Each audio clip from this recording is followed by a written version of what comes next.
అంబటి రాంబాబు గారు అయితే ఏకంగా పోలీస్ డిపార్ట్మెంట్ కి వార్నింగ్ ఇచ్చే పరిస్థితి. మన రీసెంట్ గా ఆయన చేసిన నిరాహార దీక్షను కూడా గమనించే ఉన్నారు. అది ఎలా చూడాలంటారు ఆ వార్నింగ్ అసలు? వార్నింగ్లు ఏం లేదండి, వాళ్ళు వార్నింగ్లు ఇవ్వడమే వాళ్ళ పార్టీకి నష్టం అండి.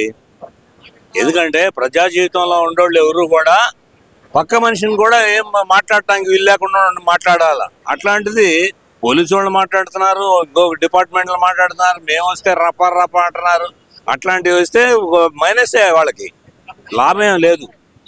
లాభం రావాలంటే వాళ్ళకి మంచి పనులు మంచి మాటలు మాట్లాడండి. మేము వస్తే మేము ఇది చేస్తాం, మేము అది చేస్తాం అని చెప్పితే అప్పుడు జనం నమ్మి అప్పుడే నేస్తారు.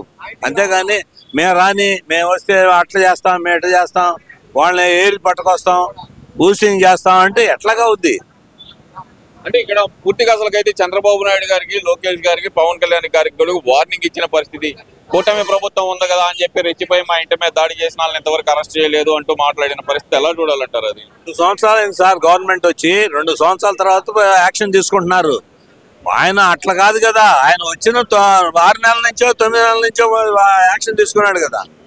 వచ్చిన నెల రోజుల నుంచే అంటే బిల్డింగ్ ఏదో పడగొట్టాడు, అక్కడ మీటింగ్ హాల్ని పడగొట్టాడు. అట్లా చేయలేదుగా ఈ గవర్నమెంట్. 2 సంవత్సరాల తర్వాత యాక్షన్ నెమ్మదిగా తీసుకుంటుంది, ఒకటి. వాళ్ళు నోరు కట్టేసుకుంటే యాక్షన్ తీసుకునేది కూడా కాదు. కానీ వాళ్ళు నోరు ఎవరు కట్టేసుకోవట్లా, ఇంకా ఎక్కువ రెచ్చిపోయి మాట్లాడుతున్నారు. మాట్లాడితే వాళ్ళ పార్టీకే నష్టం. అది తెలుసుకోవట్లా. వాళ్ళు తెలుసుకొని ప్రవర్తిస్తే వాళ్ళ పార్టీ బాగానే ఉంటుంది. లేకుండా చేస్తున్నారు కాబట్టి వాళ్ళ పార్టీకి బాగా మైనస్ అవుద్ది. ఇబ్బంది లేదు ఎవరికి. వాళ్ళు మాట్లాడేవాళ్ళు మాట్లాడేవండి, మనం ఏం చేస్తాం? ఇప్పుడు నిన్న అంబటి రాంబాబు మాట్లాడుతూ మావిగన్ అనేది కరెక్ట్ గా ఉంది, ఇది చంద్రబాబు నాయుడు గారికి అర్థం కావట్లేదు, ఆయన విజనరీ అంటున్నారు కదా, విజనరీ కాదు ఆయన అంటూ ఆయన మాట్లాడిన మాటలు ఎలా చూడాలంటారు? నిజంగానే మావిగన్ అనేది రాష్ట్రానికి గ్రోత్ ఇంజిన్ అనుకోవాలంటారా? అట్లా కాదండి, ఇవాళ కొంత ఖర్చు పెట్టారు అక్కడ. ఇప్పుడు నువ్వు లేపే 1,00,000 కోట్లు 2,00,000 కోట్లు అన్న దాంట్లో ఒక 30,000 కోట్లు 10,000 కోట్ల నుంచి 30,000 కోట్ల దాకా ఖర్చు పెట్టారు అక్కడ. అట్లాంటిది మళ్ళీ అక్కడ తీసేసి ఇంకోసారి పెడితే ఈ డబ్బులు ఏమేయాలా? అది తెలీదా? చంద్రబాబు నాయుడు తెలీదు, ఈయనకి తెలియదు అంటే మరి ఆయన తెలిసి మాట్లాడుతున్నాడా? ఇప్పుడు అది వడా పరిధిలో ఉంది, అది కూడా ఇప్పుడు సిఆర్డే పరిధిలో ఉంది. సిఆర్డే పరిధిలో అవన్నీ ఉన్నాయి, అవన్నీ చేసుకుంటూ వస్తున్నారు. మళ్ళీ కొత్తగా చేసేది ఏముంది? కొత్తగా చేయాల్సిన పని లేదు. ఆయన కావాలని చెప్పుకుంటున్నాడు. ఆయన చంద్రబాబు నాయుడు చేస్తే ఆయన ఇష్టం లేదు, ఇష్టం లేకుండా మాట్లాడుతున్నాడు. దాన్ని వాళ్ళ నాయకులందరూ సపోర్ట్ చేస్తున్నారు. ఇక్కడ ముఖ్యంగా చూస్తే కనుక జగన్మోహన్ రెడ్డి గారు అయితే కనుక మళ్ళీ బెంగళూరు యలహంక ప్యాలెస్ నుంచి హైదరాబాద్ మకాం మారుస్తున్నారని చెప్పి అయితే వార్తలు వస్తున్నాయి. ఎందువల్ల, దేనికోసం అనుకోవాలంటారు? ఎక్కడి నుంచి ఎక్కడికైనా మారొచ్చండి, మారటంలో తప్పే ఉంది. అక్కడ ఆయన ఇల్లుంది కాబట్టి ఆయన వెళ్తాడు. అక్కడ ఇల్లుంది, అక్కడికి వెళ్ళాడు. ఇక్కడ విజయవాడ దగ్గర ఉండవల్లిలో ఉంది, ఉండవల్లిలోకి వెళ్తాడు. ఇల్లున్న ఆయన ఎక్కడికైనా వెళ్తాడు. ఆయన చూసేది ఏముంది?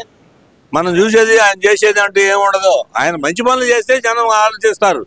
మంచి పనులు చేయకుండా రప్పాడిస్తాం, మేము వస్తే మీ సంగతి చూస్తామంటే ఇక అంతే ఉంటుంది. వాళ్ళ పార్టీకి నష్టం. అది తెలుసుకోవట్లే. వాళ్ళు తెలుసుకొని ప్రవర్తిస్తే బాగానే ఉంటుంది. మరి వైఎస్ షర్మిల గారిని అసలుకి వైసీపీ నాయకులు అందరూ నోటికి వచ్చినట్టు మాట్లాడుతున్నారు. రాచమల్లు గారు అయితే కనుక మరీ దారుణంగా మాట్లాడుతున్నారు. ఒక రకంగా రాచమల్లు గాని, సజ్జల రామకృష్ణారెడ్డి గాని వీళ్ళందరూ నోటికి వచ్చినట్టు మాట్లాడుతున్నారు. నేను కాసు మహేష్ రెడ్డి ఒక అడుగు ముందలకేసి చంద్రబాబుకి దాసీలాగా పనిచేస్తుందంటూ మాట్లాడిన మాటలు ఎలా చూడాలంటారు అసలు వీటన్నిటిని? ఒక ఆడ అమ్మాయిని అట్లా పట్టుకొని మాట్లాడటం అనేది నీచమైన చర్య అండి. ఆడ మనిషిగా గౌరవించాలా. మన హిందూ ధర్మ ప్రకారం ఆడ మనిషిగా గౌరవించాలా. అట్లాంటి గౌరవం లేదు వాళ్ళ దగ్గర. లేనప్పుడు మనం ఎవరేం చేయగలిగింది ఏం లేదు. ఇప్పుడు ఆయన చెల్లి అయినప్పుడు ఆయన ఆ విధంగా మాట్లాడుతుంటే ఆయన వెనకేసుకొని వచ్చి ఆ అమ్మాయి కాపాడాల్సిన వాడు అతనే మాట్లాడిస్తున్నాడు అంటే మనం ఏం చేస్తాం? అంటే ఎందుకంటారు? ప్రధానంగా చూస్తే వైఎస్ షర్మిల గారిని టార్గెట్ చేయడం వెనక రహస్యం ఏందనుకోవచ్చు? వాళ్ళకి ఏదో వాళ్ళకి, వాళ్ళ పార్టీకి, వాళ్ళ నాయకులందరికీ బాగా లబ్ధి వస్తుందని అనుకుంటున్నారండి వాళ్ళు. దానివల్ల నష్టం అని తెలుసుకోవట్లా. వాళ్ళు తెలుసుకుంటే మాట్లాడరు. అట్లా ఒక అడగుతున్న విధంగా వేసుకున్న వేషం కానించి, ఆ మాట్లాడే భాష కానించి అన్ని గురించి వ్యంగ్యంగా మాట్లాడుతున్నారంటే తప్పది, మంచి పద్ధతి కాదు. ఒక సీన్ గౌరవించకపోవడం వల్లనే మహాభారతం, రామాయణం అన్ని జరిగినాయి. అది తెలుసుకున్నాడు ఆ విధంగా మాట్లాడించాడు లేకుండా ఆ విధంగా ప్రవర్తిస్తున్నాడు. ఏకంగా జువ్వలదిన్నె హార్బర్ దగ్గర కూడా చంద్రబాబు నాయుడు గారు డైరెక్ట్ గా చంద్రబాబు నాయుడు గారికి వార్నింగ్ ఇచ్చిన పరిస్థితి జగన్మోహన్ రెడ్డి గారు. మరి ఆ వార్నింగ్ ని ఎలా చూడాలంటారు? ఆయన వార్నింగ్ ఇవ్వడం ఆయన దేనికైనా వార్నింగ్లు ఇస్తాడు సార్. ఆయన ఆ వార్నింగ్లు ఇవ్వడానికే ఉన్నాడు, పార్టీ పెట్టుకున్నాడు, వార్నింగ్లు ఇస్తాడు. మనం ఏం చేయగలిగింది ఏం లేదు. వార్నింగ్లు ఇచ్చుకోండి, పార్టీకి లాభం అయితే బాగుంటది, నష్టం అయితే ఆయన ఇష్టం, మనం ఏం చేస్తాం. ఇప్పుడు ఆయన 151 ఒక్కసారి గెలిపించండి అన్నాడు. ఆయన వారసుండి నేను మా నాయన కంటే ఎక్కువగా బాగా పనిచేస్తానని చెప్పాడు. చేశారు జనం, 151 ఇచ్చారు. 151 ఇస్తే దాన్ని నిలబెట్టుకోలేకపోయాడు. మరి ఈ విధంగా మాట్లాడుతూ ఉంటున్నాడు, నిలబెట్టుకోపోగా ఇప్పుడు మాట్లాడిస్తున్నాడు, అందరితో మాట్లాడిస్తున్నాడు. కాబట్టి ఆయన లాభం నష్టం ఆయనే బేరీజ్ చేసుకోవాలా. అది మనం చెప్పేది కాదు. అది ఆయనకు లాభం ఉందా నష్టం ఉందా అని ఆయనే బేరీజ్ చేసుకొని మాట్లాడాలా మాట్లాడకూడదా, మంచి పనులు చేయాలా చేయకూడదా అనేది ఆయన నిర్ణయించుకొని చేస్తే బాగుండదు. మావిగారిని కంటిన్యూ తీసుకెళ్లాలన్నా, అమరావతిని కంటిన్యూ తీసుకెళ్లాలన్నా అనేది ఆయనకే వదిలేద్దాం మనం.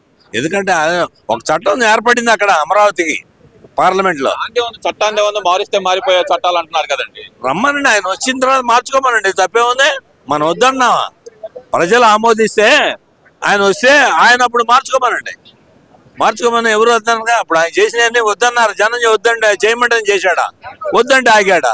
కాబట్టి ఆయన చేసుకుంటా పోతుంటాడు. ఆయన పని ఆయనదే, మన పని మనదే. అది అంతేగాని ఆయన మాత్రం మారే అవకాశం లేదు. మారేవాడైతే ఆ విధంగా మాట్లాడు. ఆ విధంగా ప్రజలకి ఈ విధంగా వెళ్తే మంచి జరుగుద్దా చెడు జరుగుద్దా అన్న ఆలోచన ఉండేవాడు ఎవరు ఆ విధంగా మాట్లాడట్లా. ఆయన మాట్లాడించట్లా. ఎందువల్ల అంటారు ఇక్కడ పదే అసలు ముఖ్యంగా అమరావతినే టార్గెట్ చేయడానికి గల కారణం ఏమనుకోవచ్చు అంటారు వైసీపీ? నైజం అదండి, ఆయన నైజం అది. కాబట్టి ఆ విధంగా పార్టీ పెట్టిందే దానికోసం. పార్టీ పెట్టి ఆ జనాన్ని అందరినీ, అట్లాంటి సమాజంలో ఉండే జనాన్ని అందరినీ, ఆ విధంగా మాట్లాడే జనాన్ని ఒక చోట చేర్చుకు మాట్లాడతారు. అది అంతకంటే ఏమీ లేదు. ఎందుకంటే ఏం లేదంటారు? ఏమీ లేదు. ఓకే అండి, థ్యాంక్ యూ.